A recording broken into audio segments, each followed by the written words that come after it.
Dalam nama Bapa dan Putra dan Roh Kudus. Amin. Semoga rahmat Tuhan kita Yesus Kristus, cinta kasih Allah dan persekutuan Roh Kudus selalu beserta kita.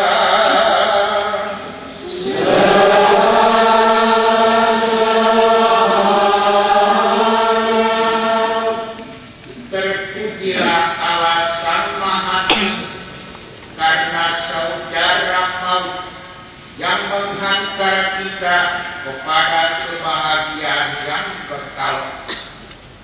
Kita dendamkan dalam kita sang surya, dan saya tidak merasa bahwa ada yang lebih indah mengatakan hidup pada saat sekarang. Karena Pastor Adelbert memang profesinya falsafah, tetapi dia itulah contoh orang beriman. Kita sama-sama mendengar tadi ungkapan terakhir dari bab terakhir bukunya.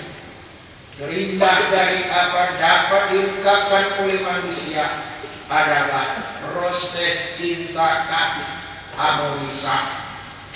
Tentang kematian, banyak orang telah mati dan akan mati. Kita pun akan mati.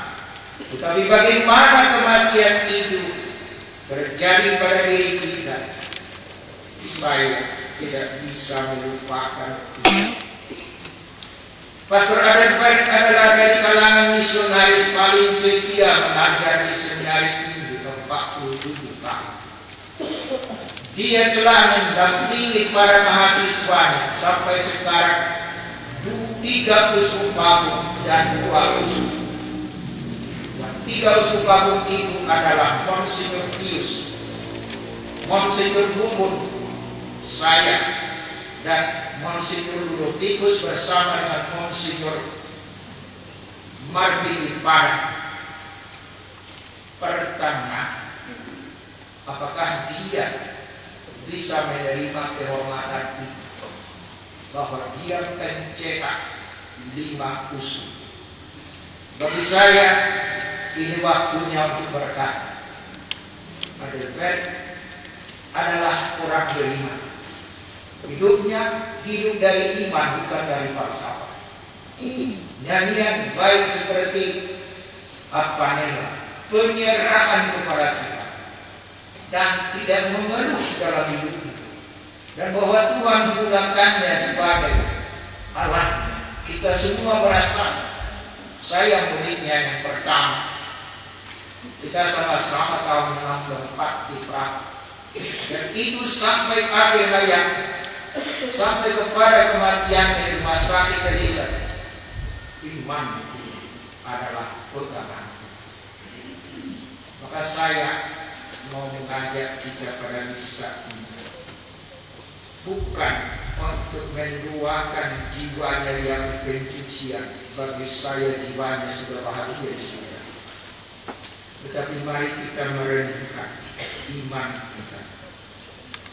Kalau Adelbert telah melakukan iman dari dia, maka kita pun boleh bertanya, aku mengapakan iman?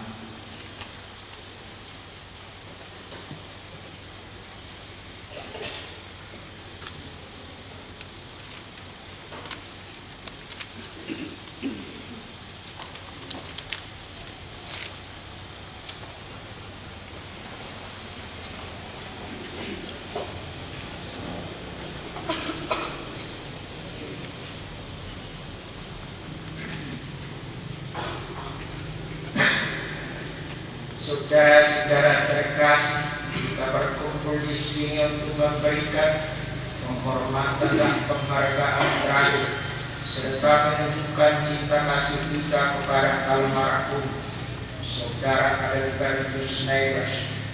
Beliau telah menyelesaikan tugasnya di dunia ini, dan kini telah bersatu dengan sumber hidupnya.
menganugerahkan istirahat kekal kepada saudara Adelbert dan melimpahkan penghiburan bagi kita yang ditinggalkannya. Amin.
Pembacaan dari surat Rasul Paulus kepada jemaat di Roma.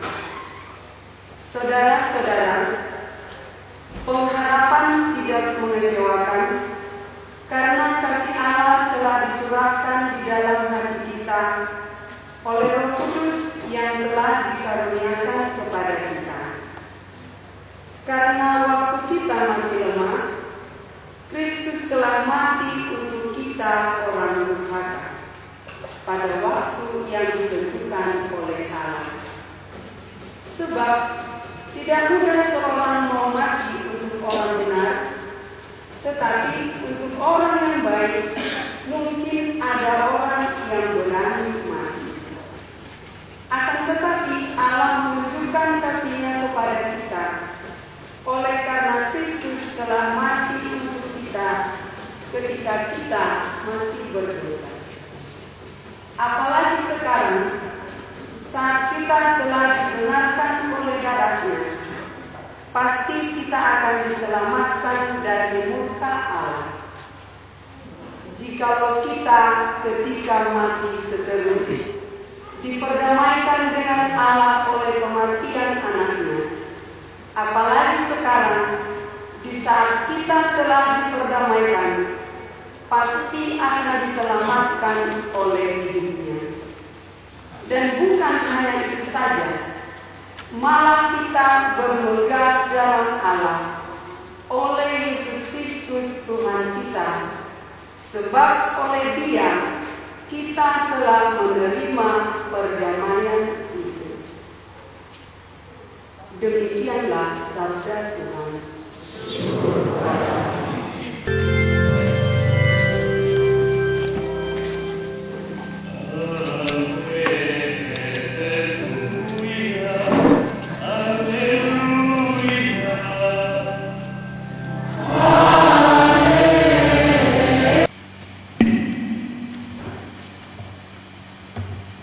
Tuhan bersamamu.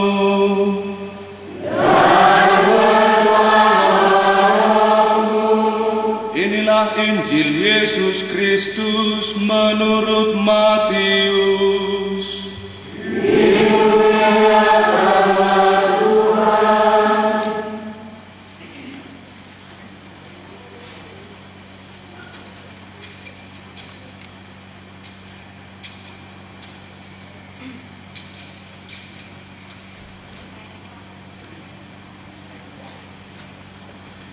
Sekali peristiwa, ketika melihat orang banyak, naiklah Yesus ke atas bukit.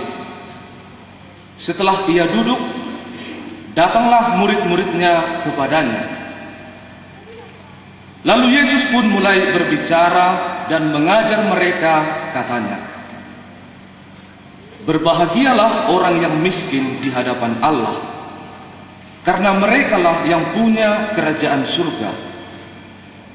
Berbahagialah orang yang berduka cita, karena mereka akan dihibur. Berbahagialah orang yang lemah lembut, karena mereka akan memiliki bumi. Berbahagialah orang yang lapar dan haus akan kebenaran, karena mereka akan dipuaskan. Berbahagialah orang yang murah hati, karena mereka akan beroleh kemurahan. Berbahagialah orang yang suci hatinya, karena mereka akan melihat Allah. Berbahagialah orang yang membawa damai, karena mereka akan disebut anak-anak Allah.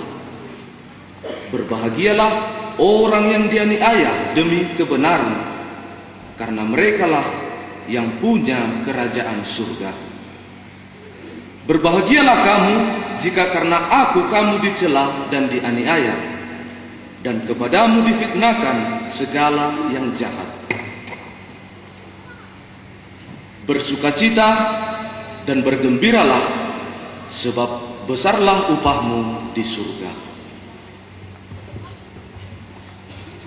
Berbahagialah orang yang mendengarkan sabda Tuhan dan tekun melaksanakannya.